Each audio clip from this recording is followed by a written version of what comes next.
Hey, this is Artsywisdom. My name is Diane. Thank you for coming by. I got a comment by a J. Hopi, I think is how you pronounce their name, asking about my journey and how I got here and my abilities.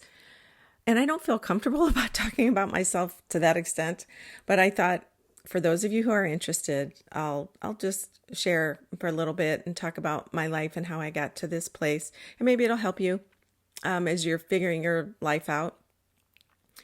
So I was born into a very chaotic home life. My family, alcoholic, generational alcoholics on both sides. And then I had a stepdad, but he became my dad because he was really loving and good. And so my mom and dad, my stepdad, who, like I said, is a lovely person, they had three more children. So my birth father, my mom had two, and then three more. So there was five of us. The family life was really chaotic, but very loving, and it was confusing because I had a hard time separating what didn't feel right with this very loving, kind family. So that took me a while to sort through it, which I did eventually.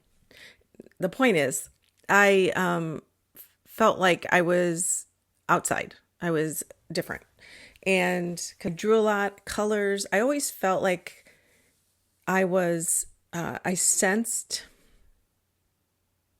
support around me, if that makes any sense. I felt like I always had a connection to something. I couldn't verbalize it. I didn't know what it was.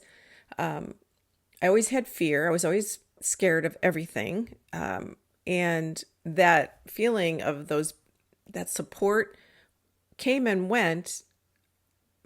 I always knew it was there, but I would kind of forget depending on what was going on. But I wanted to, I played with Ouija boards, and we did these little games where we try.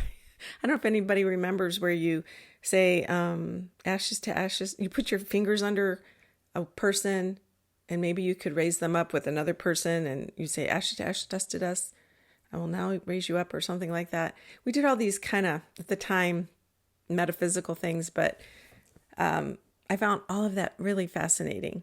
So I was doing, I was drawing, I loved colors, and I would kind of go into that place, and I spent a lot of time by myself. I was very active in school because school is safe and happy for the most part. I could trust it and its structure. But I would go on my garage roof. It was a detached garage, and there was a big cherry tree that hung over it. And that was my favorite place to go, especially when the cherries got ripe. They were just tart, sour cherries, but I couldn't wait to go up there. The shingles, we only had like a 6-foot, like A-frame ladder that didn't reach the roof, but I was able to climb up. And sometimes the shingles tore, but I got up there, and I just loved that alone time. So even now I need my contemplation time and my alone time. And I would fight the birds. The birds were so annoying because they get them every time they just start to get red. And birds are very tenacious, and they got them all before I did. And I would get so mad about it. But I remember that I can feel the sense of the shingle roughness and the warmth under me. And I grew up near Chicago, so it was seasons. And anyway, so I found that I was much more active in social situations, and I was always fearful, and I was kept trying to conquer fears. I didn't know what I was doing because I didn't want that limiting me. I was scared of everything, but I was so determined to not let that stop me. I don't know why I had this drive to push past. Several of my family members have gotten into addiction, many cousins and things too. And my safe place was church and school.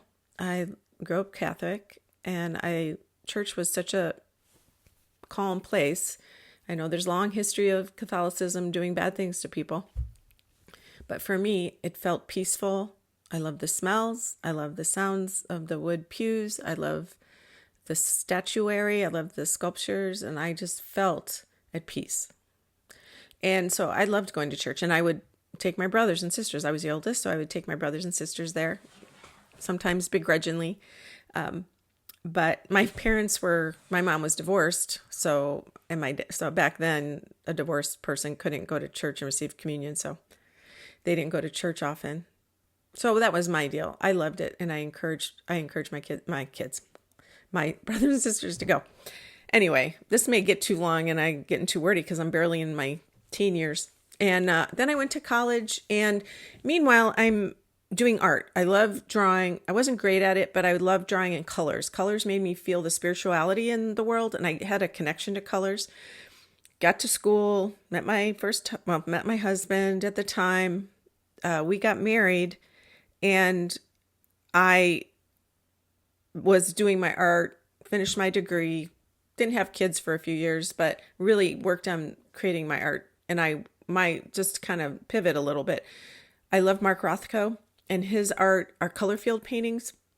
And they're just kind of squares upon squares above each other, one on top of the other.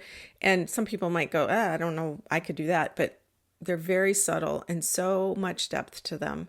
So I used to paint feeling like I wanted to walk into my art, or I wanted the person viewing it, the viewer, to enter it and get that feeling.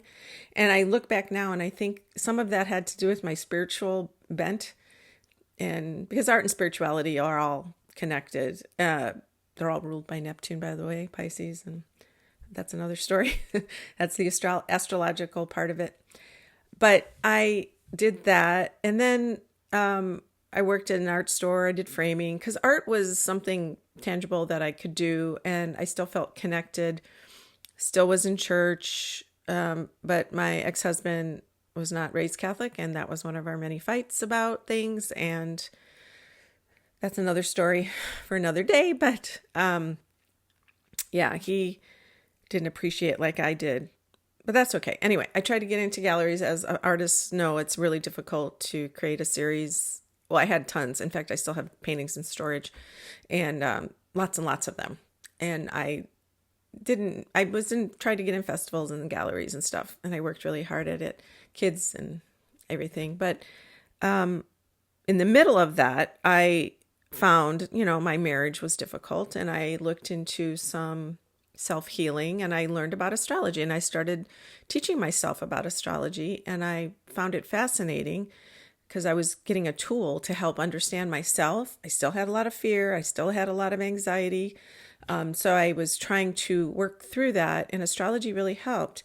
And also, meanwhile, I found out about codependency, and I realized that was part of my issue. And as some of you may know, in an alcoholic family, there's always the addictive person or the alcoholic, and then the codependent person who's always trying to help. And sometimes it goes back and forth depending. But I was working on that, and I found it so helpful. So that was sort of the time where I started letting myself incorporate that into my life. And I always felt like that was kind of weird. I think, but a viewpoint from other people, not for me, but I think other people might thought that was kind of weird. I mean, astrology, not so much the codependent. So Melody Beattie's Codependency No More was like me. I read it, I was like, oh yeah, that's me. And it was very helpful. But that just put me on a journey of self-exploration, trying to help myself. My ex wasn't too interested. He tried, but there was a lot of cultural differences in the two of us. Anyway, then kids happened, and I started to let myself believe that I could use my senses to tune into things. I was still fearful, so I was still working. I was always trying to help myself, always trying to heal, because I hated that fear was keeping me back. I hated it because I wanted to expand and grow in life, and it just felt like it was keeping me back. Not that I wanted to do anything crazy, but I didn't like that feeling of being limited. So anyway, that was about the same time I got my first tarot deck. My birth father's wife, my stepmom, I guess, she gave me my first deck. She used to kind of be into that too. She's a lovely lady, sweet, sweet lady. And she gave me my first tarot deck, and I started playing with that, and I found it was like, oh, this is cool. This has got color and pictures, and I can sense things, and I can read them, and I can learn more about myself, and I did readings for myself. I did readings for things, but it took a long time. Meanwhile, I'm doing astrology. I'm doing tarot. I'm doing, managing my children and being a mom and moving around. We moved around a lot at that point because this was in the 90s and there was a recession. We moved all over the country from Arizona to Kansas to Missouri, Texas for a little bit, and then came back to Arizona. So, but I felt really positive about that, and that felt really good. And then one time I was in the library, and I saw this book on a shelf, a tiny little skinny book. I think his name is Dr. Charles Whitfield, but it was called The Inner Child, Helping the Inner Child. I think I still have the book. It's tiny. And I was like, I read it, and I was like, oh my God, this is me. In the back, the very last page, it talked about adult children of alcoholics meetings. So I went to those, and it was really hard because I started having anxiety attacks, and it was kind of mirrored the time when I was doing perimenopause. Or that was it. So a bunch of things combined at the same time, and I couldn't figure out what to do. So I started going to these meetings, and it really changed my life forever. It was life-saving. So I had my church experience, or my, I wouldn't say the dogma of Catholicism, but the feeling of being in church and having that feeling of love and pureness of God's light around me. I felt that. And then I had my art, which is the colors, which I also interpret as spiritual energy. And then helping myself on a human level, where my life in this time on earth and how the fear was keeping me back. So I was working through that. I went to those meetings pretty regularly for like 7 years, and you can still go, and I have the books and everything. And I even did a workbook class for years too. So I would recommend that if anybody's comes from a family of dysfunction, addiction of any kind, doesn't have to be alcohol. It's amazing because you find your behaviors and the fear or any of those things that is embedded because of your life sometimes. And until you kind of sort through that, you're like, oh, that's why I'm doing that. It's not because I'm a bad person. It's because I learned this trait or that trait. So anyway, just keep it in mind. And then I started going to those meetings. And then meanwhile, I went back to school to get my certificate in public art because I was trying to make money being an artist because art is not very good at making money. So I went to school to be a public art administrator, and I found I can't sit behind a computer or I will lose my mind. I was good until I had to do an internship at a couple places in big offices, public art offices in Phoenix and Goodyear, and I couldn't. I was like, this is soul depleting. So I didn't do that. And meanwhile, I got this big mural job, and I was working for this woman who did murals in a group with a group of us that went around and did murals, and that was the best time. So I was able to paint, make money, and I worked in my own schedule. It was great.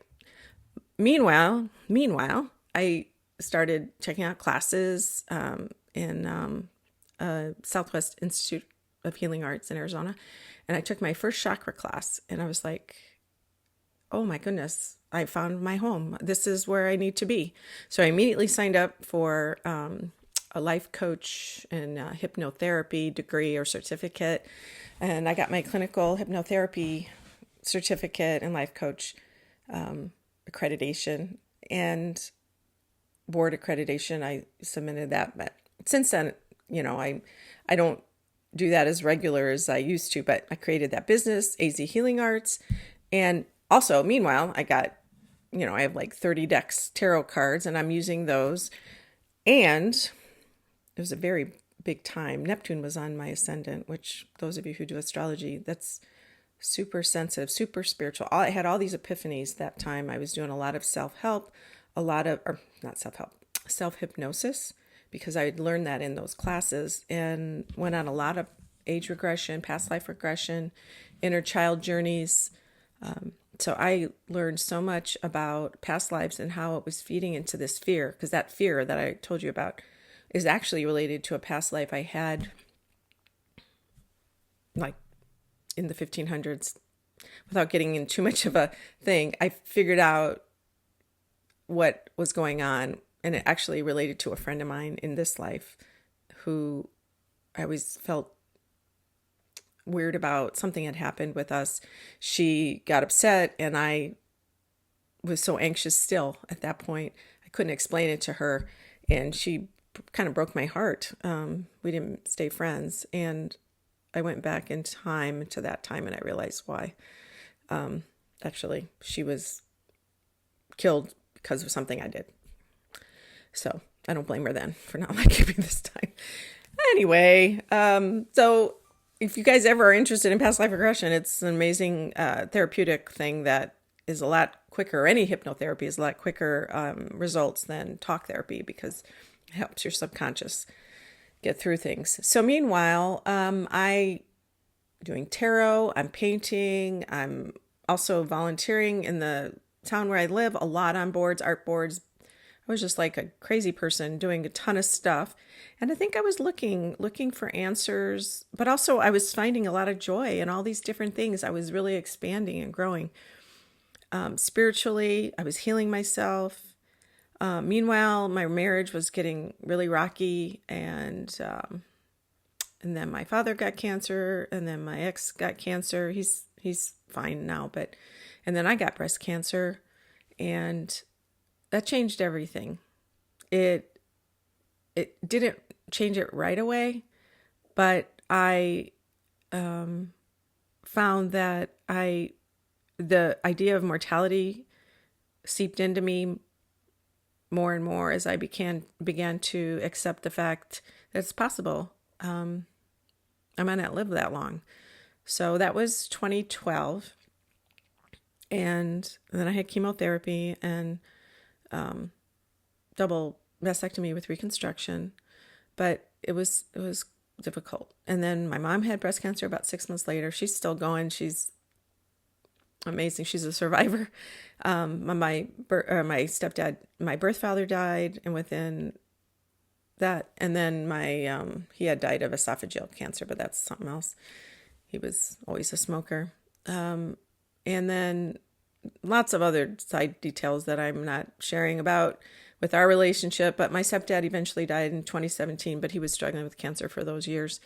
And it was just a lot of understanding what I decided I didn't want to accept breadcrumbs anymore in life. I decided, because I became more and more whole, and my attitude towards a relationship and partnership became different than what I accepted when I was 22, when I got married. So I felt like I was going to die if I stayed. So yeah, and then so in 2016, I pulled the trigger, and it was difficult. It was the most difficult thing I've ever done in my life. Harder than the cancer, honestly. But while I had the cancer, I wanted to mention this. I went through a period of time where I was talking, well, even before then, I was talking to my ancestors.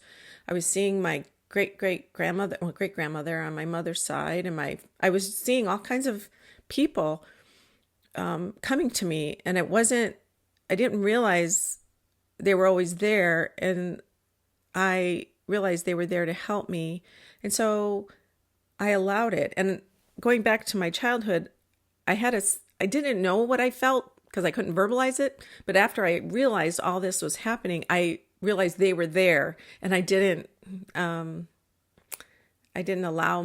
now I was allowing myself to see my ancestors and I was allowing them to help me and talk to me. And in fact, my grandmother, my birth grandmother, my father's mother, she was the one that came to me.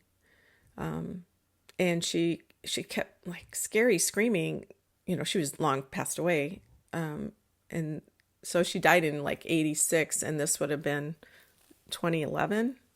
And she kept coming, and I was like, what is she doing? And I was freaking out about it. But then come to find out, my birth father was dying, and I didn't know that because we didn't really speak much. And then his wife, Dorothy, called me and told us. And so I went back to see him, and that was another big emotional situation. But I started to see things. I started to visualize things, and I started to trust them. I saw what I had been carrying in regards to him, in regards to my family of origin, generational shit that I was carrying. Honestly, I felt like my breasts, then I realized my breasts were a repository for the generational female, the men in their life making the females work really hard and accept a lot. So with my breast cancer, that was removed, and all the interior of my body and my mind and my soul, I felt like I was doing all this work. So that was a giant shift. It came about in a really scary way, but ultimately I decided I couldn't settle for breadcrumbs, and then I left. And then meanwhile, I'm learning about manifestation, and I'm doing more and more tarot readings, and also trusting and trusting what I see. And I actually found, as I was, whenever I was talking about manifestation or imagining, because I needed to support myself after I left my marriage, I wanted to be an art teacher. And so I literally kept applying for things, and then I got my special knowledge certificate for art. And in Arizona, you can work at a charter school, and with your degree plus the special certificate. And then so that's what I did. And it was like 10 minutes from my friend's house who I was living with. And it was beautiful. And the guy that hired me, he was an angel. It was like, I feel like I had applied at a couple places and I went for interviews, but they were so far away and I just wanted to have them. And luckily I didn't, because they were ridiculously far and difficult. But this one was really close by, and I just felt like I was guided. And then and I worked really hard. Meanwhile, I was doing murals then, and connecting more and more to my spiritual life. And so I became an art teacher and I did that for 3 years. Meanwhile, I barely started meeting guys because I didn't want to settle. I just refused to settle and compromise anymore. I wanted, instead of, I joke with my friends, I didn't want just the breadcrumbs. I wanted the whole bakery. And I wanted somebody that would expand my life. Well, I met somebody that's Canadian, and now I have 2 homes. And actually, he has a condo. We have 3 places we can live. And his family, he's got daughters. I had sons. Now I have stepdaughters, and so many friends and loved ones. And he's great with my family. It's amazing. And I decided to start this channel because bring light into the world where I can. I saw all the divisiveness and the politics. My dad was really involved in politics, and he would talk to me when we were watching TV, when he was actually at the end there, when he was dying, and he would share his viewpoints, and he got me watching certain channels, news channels. But I just feel like we have to help each other when we can. And so I am here, and I'm still doing my art. I'm still, tarot cards and astrology. Oh, meanwhile, I taught myself everything of astrology that I could get a hold of. It's all books and reading. So it's just all those things: astrology, hypnotherapy, tarot, intuitive visions. I hear quite a bit. I'll be clairaudient is when you hear it, or clairessence, I guess, clairvoyant. I see more about energy. When I was doing, before I got my breast cancer, I was also volunteering at a resource center for the homeless in Phoenix. It was youth under 26 years old. And I learned that I had ability to use my hands energetically. And I'm not a Reiki master, but I know I have several friends that are, and I've had Reiki.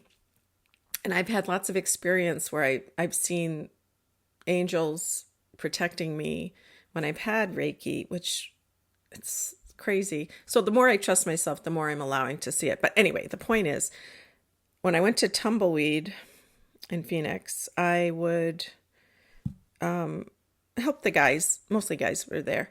And I wouldn't touch them, and they would stand there, and because you want to engage, and they're very careful. And so I used my hands to see if they had any injuries or somewhere, and just start talking. And if I don't want to, make them feel like they have to do anything or I need to save them or anything like that. It's more just giving them the ability to know that they're going to be okay, put power in their hands. Somebody's listening, an adult is listening that believes in them. And we also did art projects too. But when I used my hands, sometimes I could see and sense things.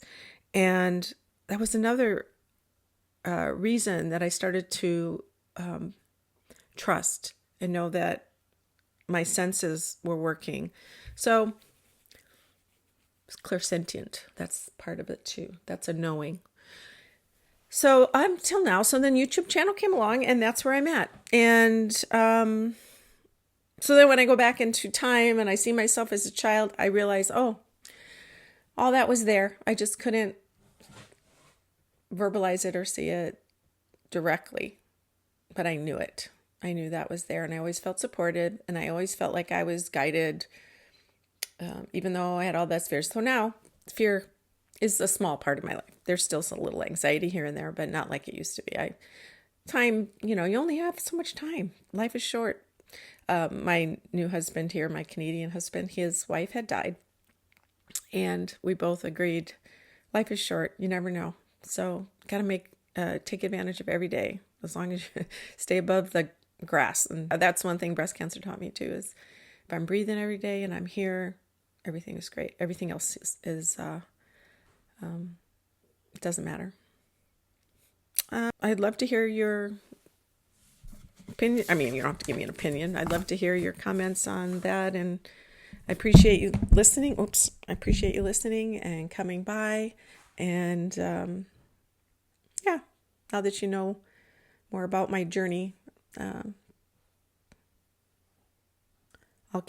enjoying growing this community. So I thought sharing myself like that would really maybe help you understand me a little bit more. All right, till next time. Thank you.